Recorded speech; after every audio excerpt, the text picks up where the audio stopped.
Hello and thank you for joining us on the Thursday edition of Journalist Hangout. I'm Binga Oreshegun. Today on the program. Governor Makinde Turaki lose out as Supreme Court nullifies PDP's Ibadan Convention, cites abuse of court process.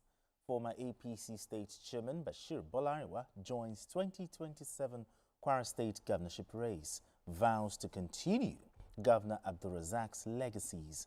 And later on the show, former Minister of Foreign Affairs Yusuf Tugar joins Bauchi State governorship race, outlines key agenda. Well, I'll be hanging out with Babajide Kolade, Utitoju and Olayinka Oyebile. Journalist Hangout starts right now.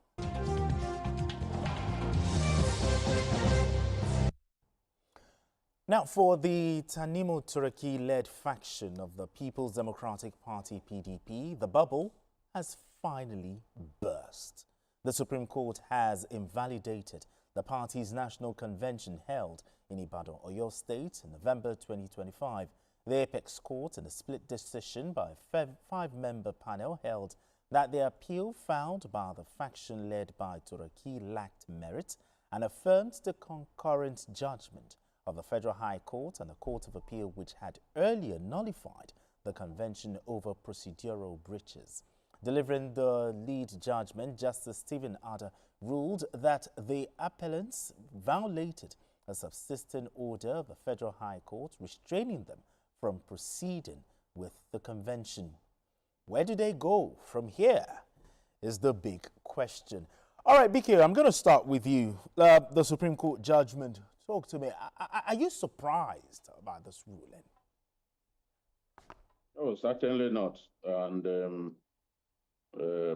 those who have listened to my analysis of what transpired in Ibadan would testify that I had repeatedly affirmed that you cannot build something on nothing. Two courts told them not to go ahead with the convention. The complainant, Yisan Wike scam, successfully made the point that 14 state chapters of the PDP had not conducted their congresses at the time of the convention. You have to conduct congresses before a convention.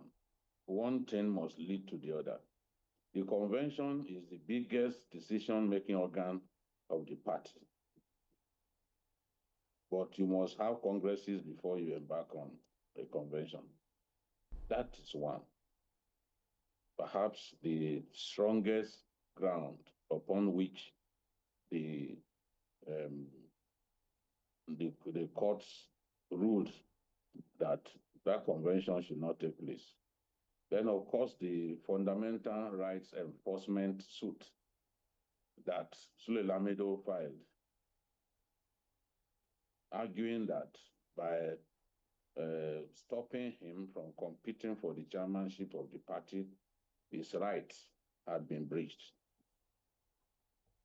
So another court, headed by Justice Lifu, Federal High Court, dissuaded them from going ahead with the convention.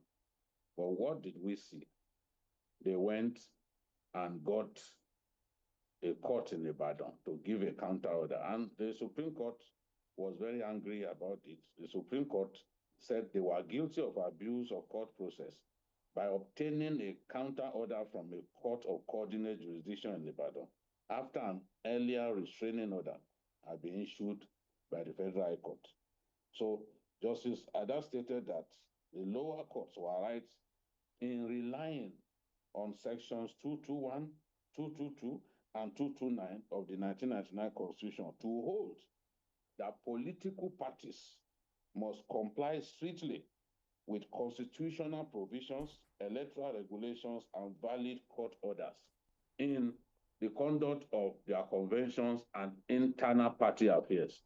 I've said it repeatedly that yes, the courts, the Supreme Court had said that the internal affairs of political parties are not justiciable.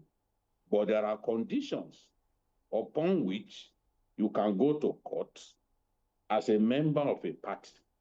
If, for example, I won a primary election and the party decided to give the ticket to Yegbile without a reason, I can approach the court to say, look, I've been cheated. If my rights have been violated, every court in Nigeria assumes jurisdiction when a matter has to do with the enforcement of the rights of the individual.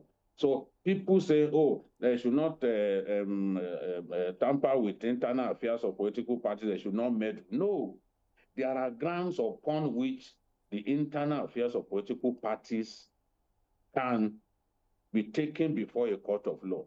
And I've talked about the constitutional provisions. When you breach the constitution of the country, it becomes a valid ground for the person whose rights have been taken away to go to court. When you fail to obey your own rules, your own constitution, it can be a valid ground to go to court. So clearly, what the Supreme Court did was rights. One, and Justice Ida said, look, when a court gives an order, you are on your own when you fail to obey that order of the court. Okay. So it is clear they were wrong on a number of grounds. Refusal to obey court order, refusal to honor the letters of their own constitution, and of course, refusal to allow Sule Lamido take part in the presidential primaries, thereby taking away his rights as an individual. All right then. Double O, looking at this, with this judgment, what's the way forward for the PDP? Well, you see, if not in line of duty, some of us have already even lost interest in all these cases because the way the PDP went about it, or maybe the Turaki faction of the PDP went about it, show that either their lawyer or their lawyers were not very grounded in law in terms of suit and all that, or they were just going ahead and saying that, okay, they will bolster their way and do whatever they want to do and think the Supreme Court or whichever court will agree with them. I think that the way forward for them now is maybe go back to the drawing board. I know that the former Senate President, Bukola Saraki, had at one time called for reconciliation, that they should all sit down and talk about that. Maybe that would be the right way for them to go. However, how they will go about that is another problem, because I see in a situation now that the victorious wing of the party, led by Minister Wike, would like to rub it down their nose now that, okay, you see now. But I will ask that both parties should calm down, come to the sitting table, because the Supreme Court is the last court of justice they can go. And whatever happens now, whether you are satisfied or not, there's no anywhere else you can go. It's like they say that God has given you, God gave a judgment and you are grumbling. Who do you want to appeal to? Okay, but looking at this judgment, do you think this judgment has created an opening for the party to now, all factions to reposition that themselves? Is exactly what I said now that, look, there is still time. They have a little bit of time. They should quickly, in fact, if I were to be in their shoes, first thing I would do is to call the other faction or the other leader and say, look, okay, we have gotten this judgment. Don't let us allow this party to die. Okay. Let us all come together, think of what to do. How do we move forward? How do we make sure that our party does not go down the drain? I mean, how many years out of power and the party now cannot stand, they cannot live in opposition. So they need to come together and ask themselves, let us all bury our hatchet. People like, especially Lamido, I have a lot of great respect for Sule Lamido. Okay. This is a man that has remained in that party forever. So people like him should call the various parties together and say that, look, this we need to do. I hope they will listen to him. Okay. And we need to move ahead. And I said here the last time, and we discussed this, although former President Obasanjo has said he has left partisan politics, but this is beyond partisan politics. This is a party that brought you to power for 8 years.